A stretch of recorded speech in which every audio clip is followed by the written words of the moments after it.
Hello, my name is Charlie Lineweaver. I'm an associate professor at ANU at Research School of Astronomy and Astrophysics and the Research School of Earth Sciences and convener of the Planetary Science Institute.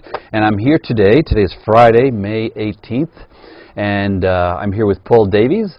And we're going to be talking about various things that Paul has been working on and we've been working on together.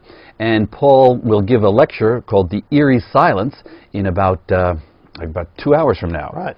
Okay, so why don't we start out talking about what you will be talking about.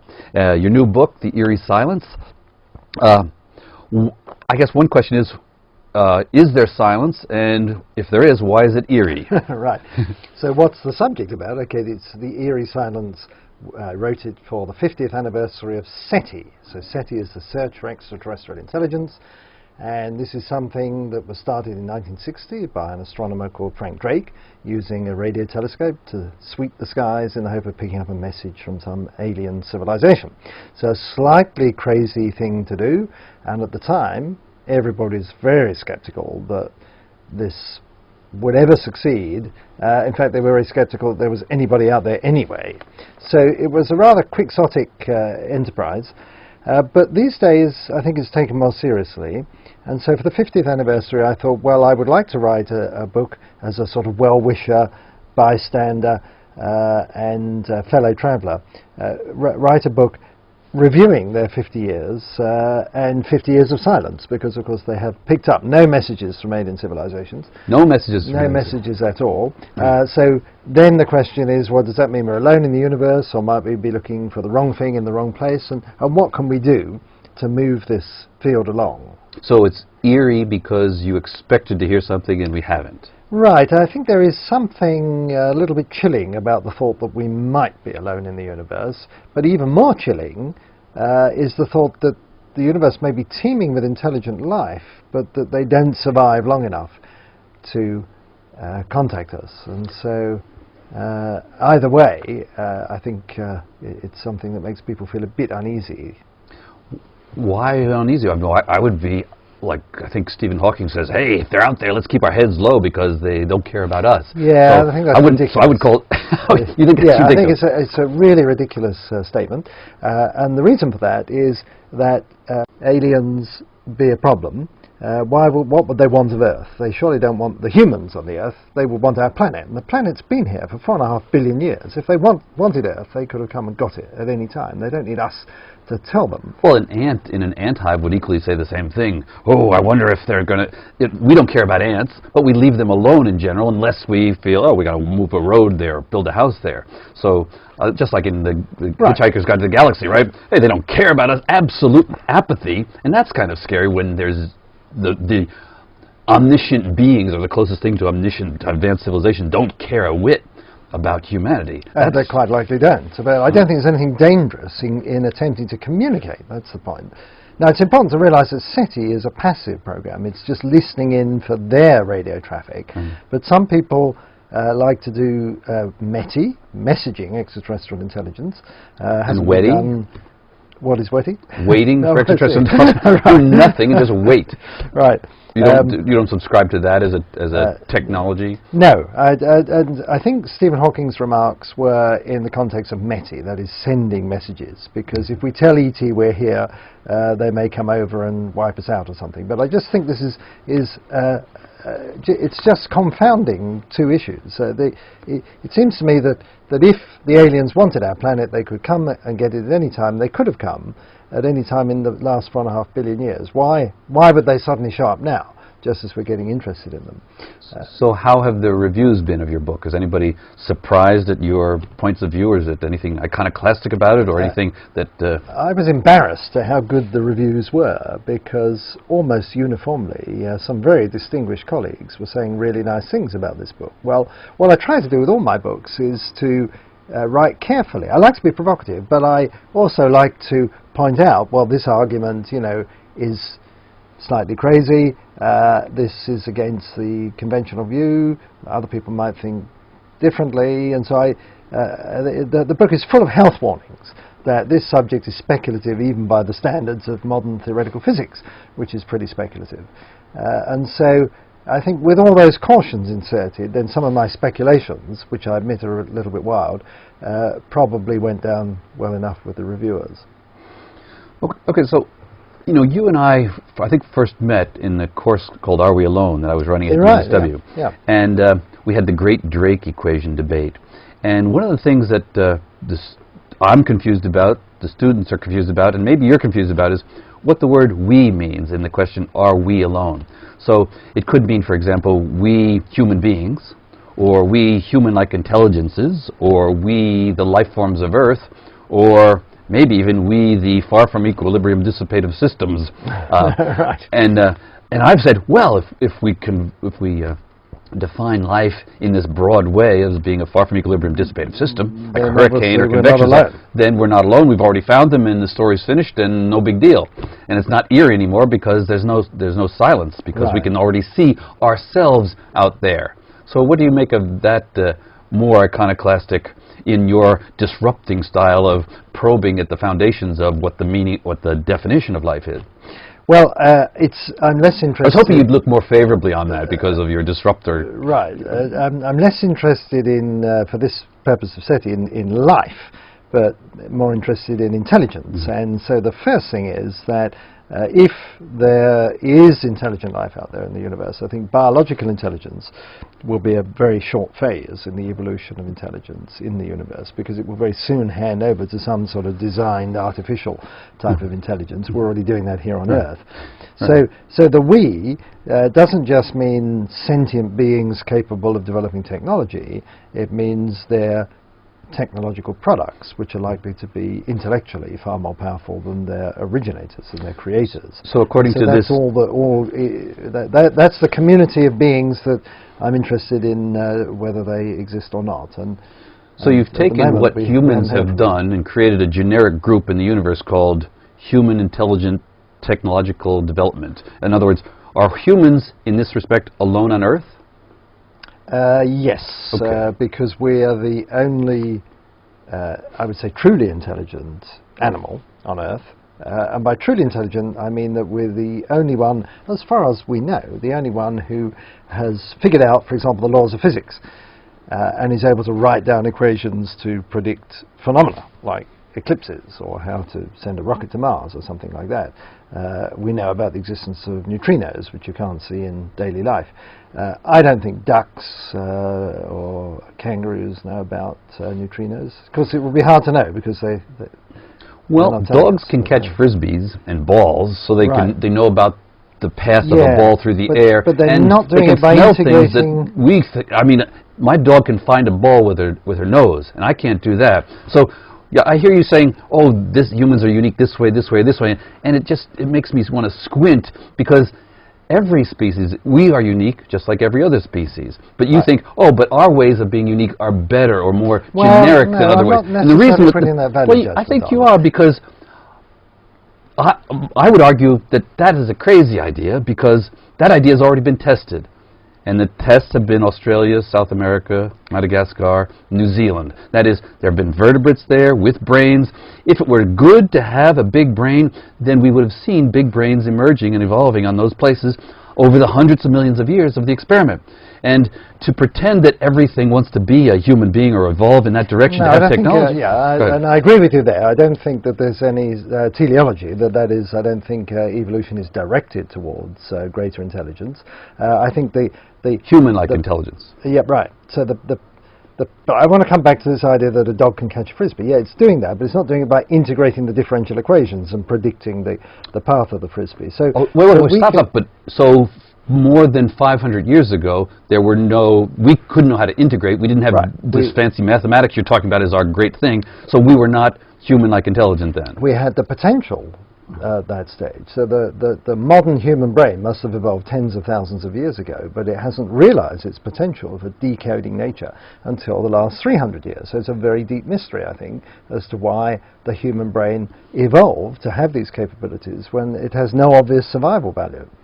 Well, I would disagree with that. For example, Stephen Jay Gould has made this point about, hey, we can read. It has no obvious survival value, or rather, there couldn't have been selection for our ancestors to read. Therefore, it is a byproduct, is a magical, somehow a supernatural byproduct of evolution. And I'm thinking, well, wait a minute. Visual acuity is one of the prerequisites for reading. Right. That you can easily make up stories about. Oh, we had to look carefully through the tree. Right, I don't think that's... What about the ability to write carefully and move these hands? Well, that's also when you're making stone tools or developing tools of any kind.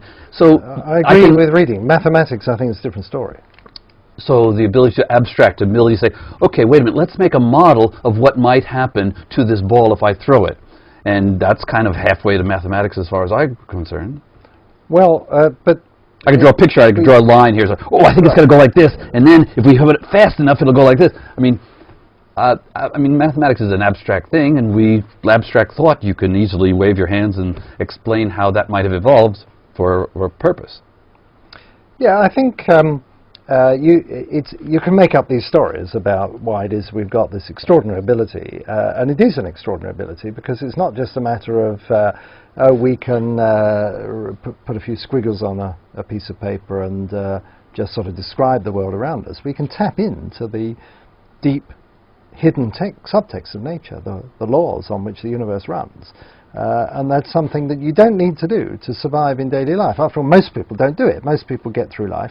They're able to catch balls and jump across streams and things like that without ever having to understand the principles that underpin those experiences. So the fact that we've got this window into this sort of hidden abstract world does make us special. Now, what I obviously can't prove... Us means we, the mathematical physicists of the Earth? Or well, but I think everybody has the potential to be a mathematical physicist, and in my view, they should be.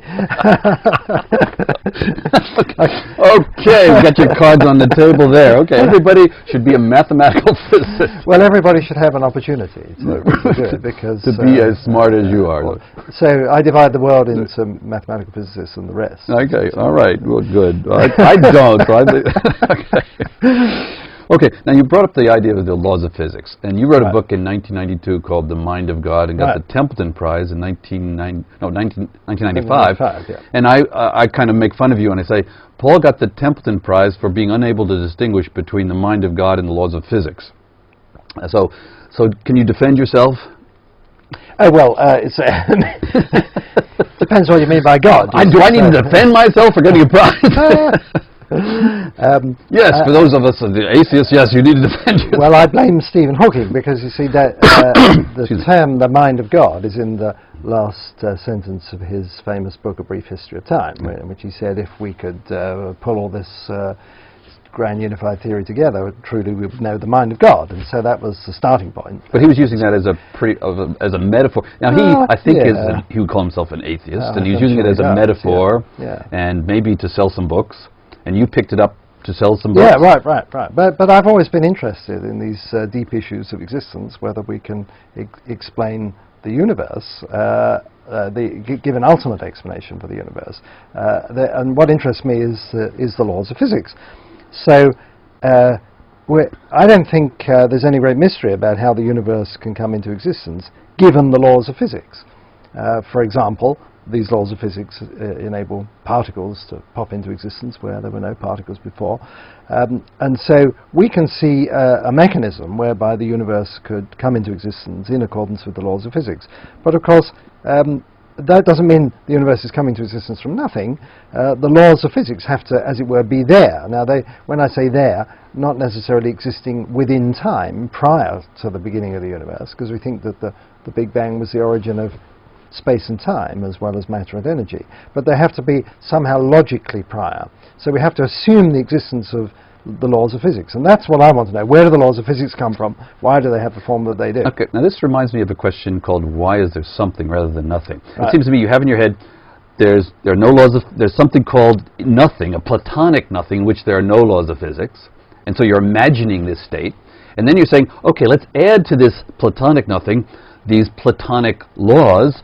They're abstract, and they're not made out of matter, or they don't belong in space and time. They're just in some mathematical realm which you have in your head. And then you start with that, and now you're asking the question, where did they come from? Right. As if this thing could exist. Right. Now, that's the standard view. I know that's standard view, but I'm questioning that standard view. So when somebody says, why is there something rather than nothing, I say, well, what makes you think there's such a thing as nothing? You know, if you're asking why is it A rather than B, and if B doesn't exist, that's a silly question. So you're asking the question, you're pretending that there could be nothing without laws. You're adding the laws to them and say, where did they come from? You could pretend that there's no matter, and you say, oh, here's matter. Why is there something rather than this imagined state? So it seems to me it's a false dichotomy that's at the basis of your question, where did the laws come from? Now, what do you think of that? Right. Well, what I was doing was taking the standard view, which is shared by almost all of my colleagues in mathematical physics and cosmology, that the universe didn't pop into existence with the laws imprinted on it, boom, like the maker's mark, just after it appeared, that the laws somehow exist in some abstract manner, in some Platonic manner, independently of the universe. So are you saying that most of your colleagues are on which school of thought? On the Platonic school of thought, that the laws of physics exist independently of the universe, and that these laws are universal, eternal, absolute, and immutable. That however violent the phenomena that occur in the universe, the laws remain unchanged. And that reminded you of the mind of God. Absolutely, because it comes straight out of Christian theology. It's very easy to see where it comes from, and this is no surprise, because this dualism that we have, universal, eternal, immutable laws and changing states of matter, goes right back to Newton. Newton and his contemporaries were religious. They thought that in studying the universe they were glimpsing the mind of God. But the point I want to make is that this asymmetry between the laws and the states of the world reflects the asymmetry that Christians attribute to God. That is, that the universe depends utterly for existence on God, but God doesn't depend in any way on the universe. Why Christian? Why not all of the Abrahamic religion? Judaism, Islam, it was just any monotheism. Refined. And it's just that the early scientists were Christians, and so that's what they drew upon. So for Newton and his contemporaries, the idea of these immutable laws were precisely, they were thoughts in the mind of God, that these reflected God's eternal, immutable rationality, whereas the world was malleable and changeable. Does it have to be a monotheistic God, or could you have a polytheistic God? I mean, what have your Indian colleagues made of your Templeton Prize in associating the laws of physics, which they study, with a mind of a Christian God rather than Vishnu or... Right, well, it's just that it's a matter of historical fact that science came out of this monotheistic tradition. That it took root in the world of Christianity, and but the idea of having some God that's over and above this world is something I think that almost all humanity shares. Animists. But they do, yes, of course. The notion that there's something beyond. Immutable. I'm not trying to argue that there is. What I'm doing is saying that as a matter of historical fact, the standard view of theoretical physics, which goes back to Newton, has this inbuilt dualism. The asymmetry between the immutable laws and the changing states of the world, which reflects... And you subscribe to that? Or? Well, no. What I wanted to do was to challenge that. So I wanted to take that notion and say, well, saying that the laws of physics exist as a package of marvels that just sort of happens to be, in other words, they exist without explanation, is no better than saying the world was made by God, who exists without explanation. But your confidence in that question depends on your confidence in the belief that there could be an initial state without these things.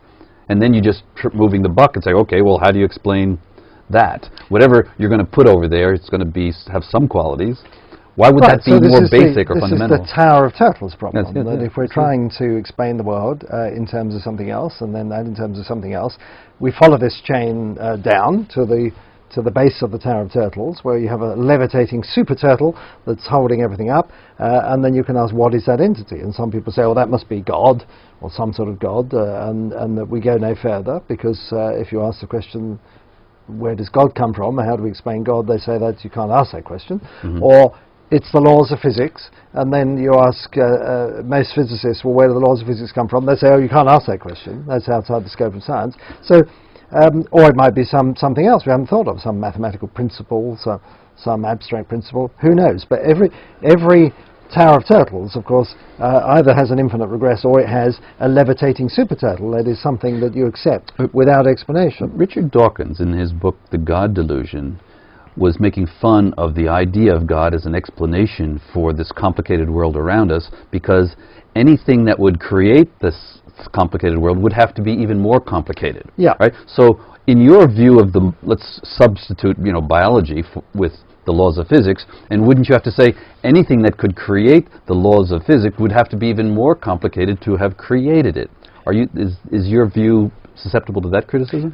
You see, you say my view. So Well, it's the standard view Okay. is that the laws of physics exist independently of the universe. But your view is that they emerged from something, or how did they get there? That's the question Right, you're right. asking. So I you're- wanted to explore the idea, which I didn't do in The Mind of God, but in my later book, The Goldilocks Enigma, the idea that the laws of physics and the universe could explain each other or come into existence together, and that you didn't have to have the laws of physics as prior, as existing in some Platonic realm. I have a kind of crazy idea that the laws of physics don't exist because, well, it's kind of like yes doesn't exist without no, and the laws of physics don't exist without all the imaginary laws we construct without outside of them. And so we have laws only because we can think of, we have 1 over r squared. Well, we can think of 1 over r cubed, 1 over r to the fourth. We can Right. think of alternatives. And if can we can imagine. imagine that you could not imagine that this space did not exist, this space that we're creating, then you would just have something that you wouldn't really call a law. It would just be like, that's the way it is kind of thing, rather than describing it as a particular law, because it becomes a particular law that we call that this law exists because we imagine all these things that don't exist. And it's really questionable epistemologically if you say, this exists because I can think of alternatives. And if you, what do you say to that? Right. Well, so what I tried to, in the Goldilocks Enigma, I tried to unpack all those ideas by saying, well, when it comes down to existence, there are really only 2 natural states of affairs. One is that nothing exists, and the other is that everything exists. In other words, everything that is conceivable, everything that's logically possible, actually is out there.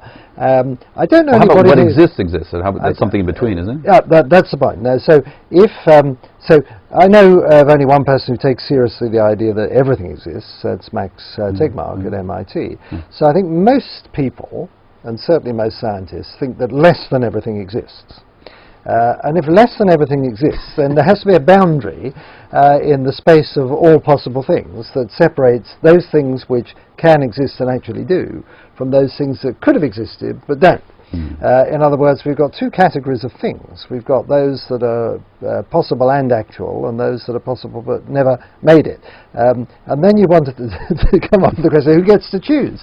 Who gets to dignify certain things as being really existing and other things that are rejected as only potentially existing? That's very, very difficult. But I think almost all scientists will accept that less than everything exists, whether it's laws or states of matter or whatever. Okay, let's move on from the mind of God to cancer. Right. Now, you've been working on cancer. Tell us a little bit about your program at Cancer, and tell us a little bit about the paper that we both wrote. Right. Well, all this began when I got a phone call from Anna Barker, the Deputy Director of the National Cancer Institute. This was about 5 years ago, in which she said, well, it's nearly 40 years since President Richard Nixon declared war on cancer. And in terms of clinical outcomes, we haven't seen a lot of improvement. And we're spending $5 billion a year of taxpayer money in cancer research, and we're stuck. So why would a cancer oncologist call up a mathematical cosmologist who's a popular writer and ask him about this? Right. Well, the reason was that when I went to Arizona State University, I created a center called the Beyond Center for Fundamental Concepts in Science, and our job is to have the sort of conversations we've just been having, that is to challenge the foundational assumptions across all of the sciences. So stand back from any particular theory or set of ideas and say, how do we really know? Could it be different? What are the hidden assumptions here? She thought that's exactly what people need to do for cancer. In other words, the mainstream cancer researchers take cancer for granted. Oh, of course there's cancer, we've got to cure it, we've got to find a pill that will make it go away. They very rarely stand back and say, well, why is there this thing called cancer? And can we adopt other approaches using physical science, not just in a diagnostic sense, but using physical science to, in some way, control cancer? And so that was the vision that she had, very bold, but as a result of that, 12 centers were set up. They have this awkward name, Physical Science Oncology Center, and I'm running the one at ASU. And I take quite seriously her mandate to rethink cancer from the bottom up. And so what most strikes, two things that strike me about cancer when I come at it with no previous knowledge.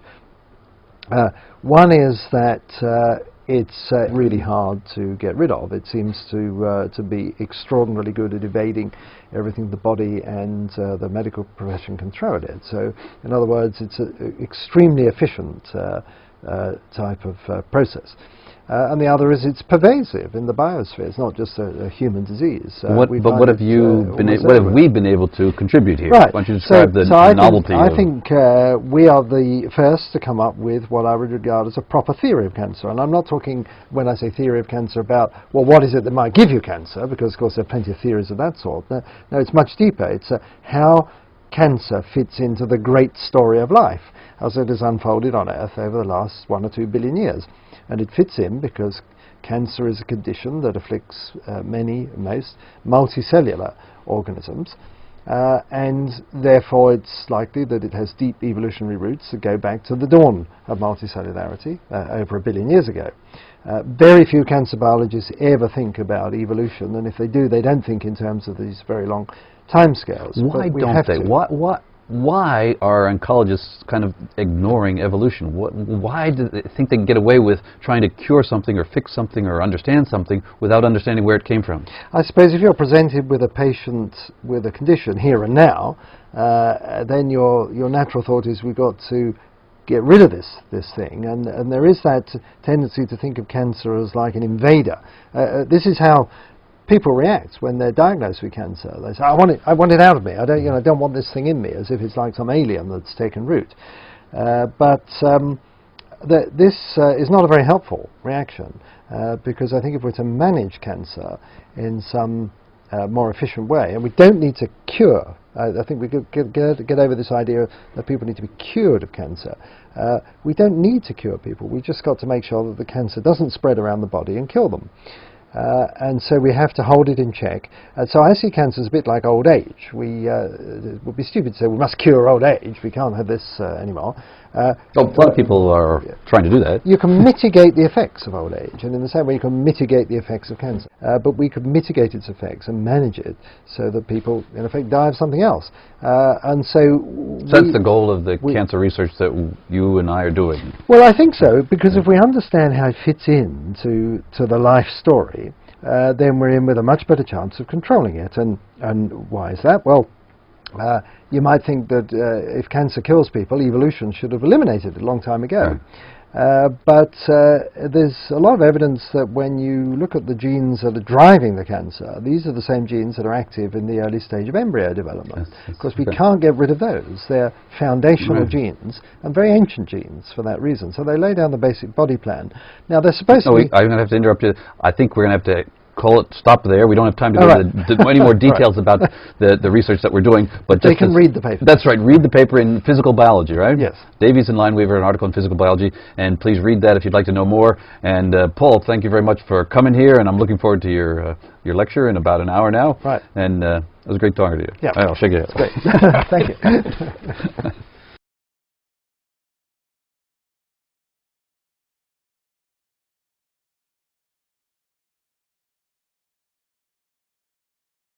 Contact us, and so either way, I think it's something that makes people feel a bit uneasy. Why uneasy? I would be like, I think Stephen Hawking says, hey, if they're out there, let's keep our heads low because they don't care about us. Yeah, so I think that's ridiculous. So I would call it, you think it's ridiculous? I think it's a really ridiculous statement, and the reason for that is that aliens be a problem. What would they want of Earth? They surely don't want the humans on the Earth. They would want our planet. And the planet's been here for 4.5 billion years. If they want... Okay, so why don't we start out talking about what you will be talking about. Your new book, The Eerie Silence. I guess one question is there silence? And if there is, why is it eerie? Right. So what's the subject about? Okay, it's The Eerie Silence. Wrote it for the 50th anniversary of SETI. So SETI is the Search for Extraterrestrial Intelligence, and this is something that was started in 1960 by an astronomer called Frank Drake, using a radio telescope to sweep the skies in the hope of picking up a message from some alien civilization.